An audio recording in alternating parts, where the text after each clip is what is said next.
Hello दोस्तों, वेटिरन्स, नमस्कार। मैं आज आपको बताना चाहूँगा, मैं आज 3 मुद्दों पर बात करूँगा और उन मुद्दों पर काफ़ी कन्फ्यूजन यूट्यूबर्स ने क्रिएट कर रखा है। एक तो है फिक्स्ड मेडिकल अलाउंस, दूसरा है एडिशनल पेंशन और एक और है जो हमारे केंद्रीय संगठन हैं, उन्होंने भारत सरकार को एक पत्र लिखा पूरे कैलकुलेशन के साथ कि जो कम्यूटेशन वैल्यू का जो रेस्टोरेशन होता है, पूरी पेंशन जब मिलती है 15 साल में, वो 12 साल में मिलनी चाहिए। उसका चार्ट मैंने यहाँ पे लगा रखा है। लेकिन उससे पहले मेरे 2 व्यूअर्स हैं, उनका कमेंट्स हैं, उनके बारे में मैं थोड़ा बात करूँगा। एक तो मैंने यहाँ लिखा रखा है, अनोख सिंह जी ने लिखा है, सर जी नमस्कार, हमारे यहाँ एक बुजुर्ग बहुत बूढ़ा साहब सैनिक मलोट पंजाब है, उनकी दोनों हाथों की 10 उंगली ही स्पर्श फिंगर प्रिंट नहीं हो रहा है, कृपया इसका हल ज़रूर करें। अनोख सिंह जी, मैं आपको बताना चाहूँगा, जब आप लाइफ सर्टिफिकेट देते हो तो आपके पास 2 तरीका हैं। एक तो है डिजिटल लाइफ सर्टिफिकेट जो आपको फिंगरप्रिंट से देना होता है या आपकी आँखों की पुतलियों से देना होता है, आइरिस से देना होता है। यदि आँखों की पुतलियों से वो ऐसा व्यवस्था है, दे सकें तो बहुत अच्छा है, नहीं तो आप उसको MLC दीजिए, वो है मैनुअल लाइफ सर्टिफिकेट। आप एक फॉर्म आएगा, आप डाउनलोड कर लें इस पर से, उसको भरें और भरने के बाद किसी अधिकारी से सिग्नेचर करा लें और सिग्नेचर कराने के बाद उसको आप अपलोड कर दें और आपका जो लाइफ सर्टिफिकेट है वो अपलोड हो जाएगा। क्योंकि यदि फिंगरप्रिंट नहीं आ रही हैं तो उसमें उनके अंगूठे से भी काम चल जाएगा और उसमें लिखा जा सकता है बड़े आराम से कि इनका फिंगर नहीं है। इसलिए या आप डिजिटली देना चाहते हो तो सीधा सा है, आप उनकी आंखों की पुतलियों से भी दे दो। क्योंकि मैंने सुना है DPDO में जो हमारी चेयरमैन है उसके एसोसिएशन के, उनकी आंखों की पुतलियों से वहाँ लाइफ सर्टिफिकेट लिया हुआ है।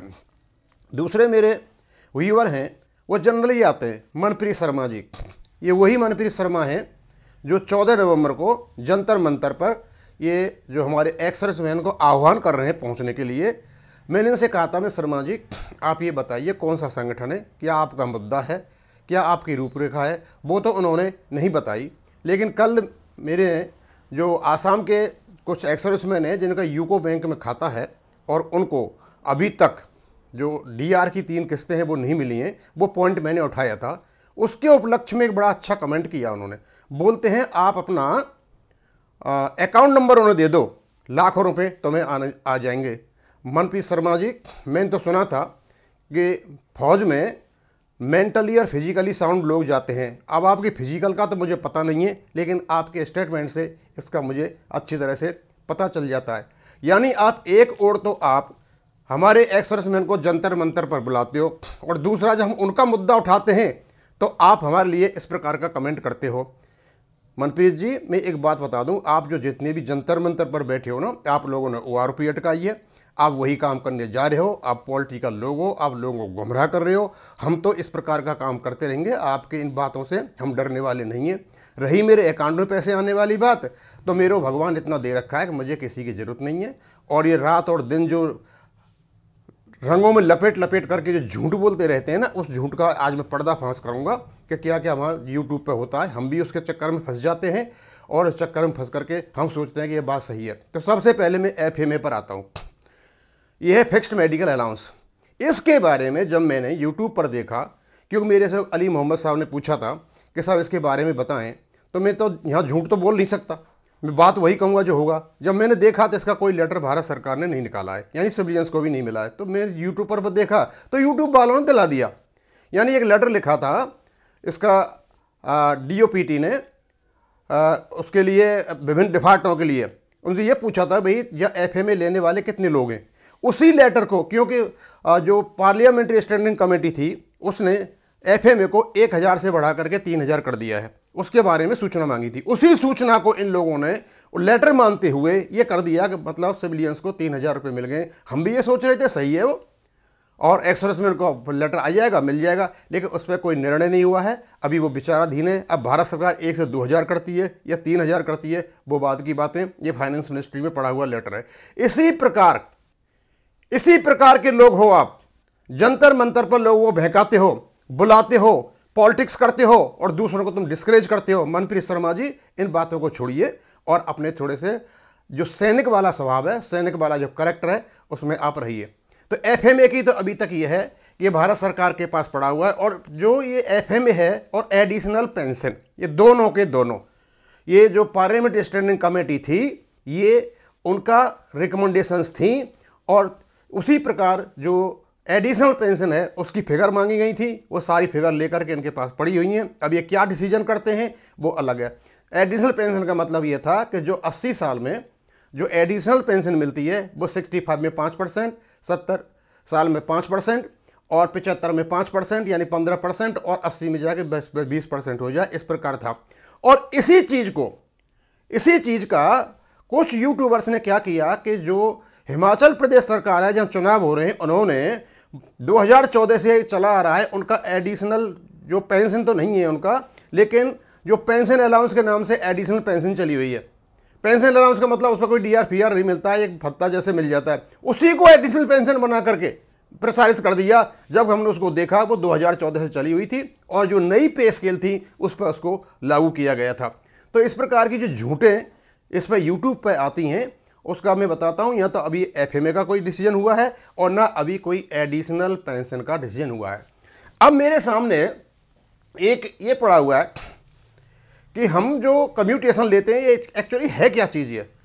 क्या हम जितना कम्यूटेशन लेते उतना ही पैसा सरकार हमसे लेती है, या उससे ज़्यादा पैसा लेती है 15 साल में? तो आपको सुनकर हैरानी होगी कि जो सरकार हमसे पैसा लेती है उससे लगभग दूना पैसा रिकवर करती है। जब मैंने इसको कैलकुलेट किया, क्योंकि 15 साल में लेती हैं, तो 15 साल में जितना भी है, तो जैसे मान लीजिए किसी ने 30 हज़ार की सैलरी है, 35 हज़ार की सैलरी है, और मान लो किसी ने 10 हज़ार का ये कराया, कम्यूटेशन लिया, तो इसका सीधा सीधा फॉर्मूला है 10,000 को इंटू 12 कर दो, और 12 को जो आपकी कम्यूटेशन वैल्यू है नेक्स्ट बर्थडे पे उससे मल्टीप्लाई कर दो, तो पता चल जाएगा। तो मैंने देखा यदि कोई आदमी 60 साल में रिटायर होता है तो 61 साल का सीवी मिलेगा उसको, और 10 इंटू 12 और इंटू 8.194 जो 61 साल में आता है नेक्स्ट बर्थडे का, और इसका पैसा बनता है 9,80,000 के आसपास, यानी ये आपको कम्यूटेशन मिलेगा। लेकिन जब आपसे रिकवरी होगी तो सीधी सीधी है, 180 महीने होते हैं, और 180 महीने में 10,000 का गुणा कर दो, तो 18 लाख रुपए आपसे रिकवर होते हैं। इसका मतलब ये हुआ सीधा साधा कि भारत सरकार हो या राज्य सरकार, आपको जो कम्यूटेशन मिलता है वो एक प्रकार का लोन है, और एक पर्टिकुलर रेट ऑफ इंटरेस्ट पे है। और ये जिस समय 2006 में ये 6वें वेतन आयोग ने इसकी जो सीबी वैल्यू निर्धारित की थी, उस समय जो रेट ऑफ इंटरेस्ट थे वो उसके बेस पे था, लेकिन आज रेट ऑफ इंटरेस्ट डाउन हो गए हैं। तो इसका जो कंपैरेटिव जो स्टेटमेंट है यहाँ यूनियंस ने दे रखा है। इसमें 2006 में क्या था, 2016 में क्या था, आज 2022 में क्या है, क्योंकि 2006 में जो आदमी रिटायर हुआ होगा वो 15 और 6 21 के आसपास उसका रेस्टोरेशन होगा। तो जब ये इन्होंने ये फिगर यहाँ दे रखी हैं तो ये डिपॉजिट की फिगर्स हैं, लेकिन आपको जो कम्यूटेशन मिला हुआ है वो एक प्रकार का लोन है, और उस लोन पर 12.25% का लगभग ब्याज आपसे लिया जा रहा है, जो 15 साल में आपसे रिकवर होता है।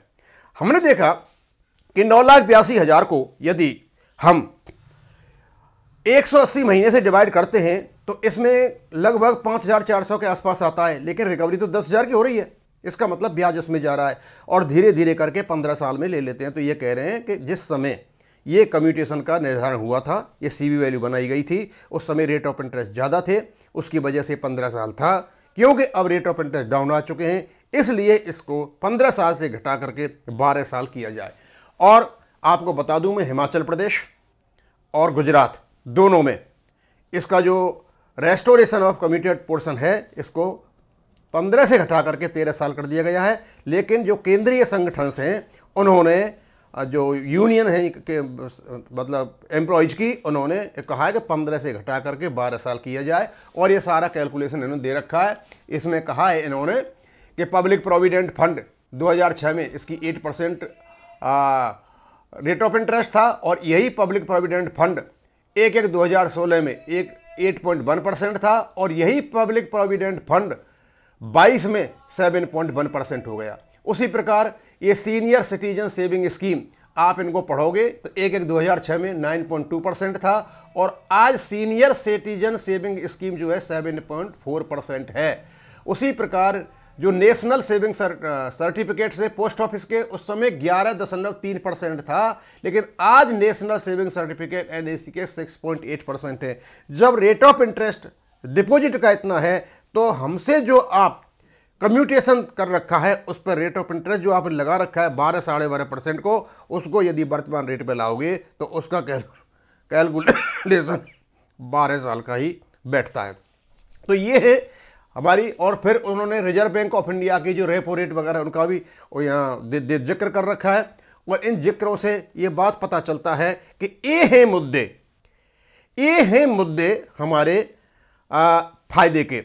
मनप्रीत शर्मा जी, आप इन मुद्दों को आप बताइए उनको, इन मुद्दों को वहाँ पे उठाएं, इन मुद्दों को कहें कि वहाँ पर जो रेस्टोरेशन पीरियड है कम्यूटेशन वैल्यू का उसको डाउन करके लाएं, हमारी एडिशनल पेंशन है उसको लेकर के आएँ, उठाइए मुद्दे, अच्छा लगेंगे हमें आपके। और उसके बाद जो FMA है जिसको लोगों ने यूट्यूब पर झूठ फैला करके दिला दिया है उसके मुद्दे उठाएं। और दूसरे इक्वल MSP का मुद्दा उठाएं, इक्वल जो अलाउंस है जो फील्ड में आप उनका मुद्दा उठाएं। और आपकी जो OROP है जिसके नाम पर तुम अपनी रोटी बना रहे हो उनसे बोलो कि 7वें वेतन आयोग में हमारे जो पे स्केल कम सेट किए हुए हैं जो आगे OROP पर फर्क डालेंगे उसको भी ठीक करें, हम समझेंगे कि आप कुछ कर रहे हो। अदरवाइज कमेंट करने से कुछ नहीं होता, सच्चाई में लाता रहूँगा और इसी प्रकार सच्चाई लाऊंगा जिस प्रकार मैं ला रहा हूँ। थैंक यू, धन्यवाद।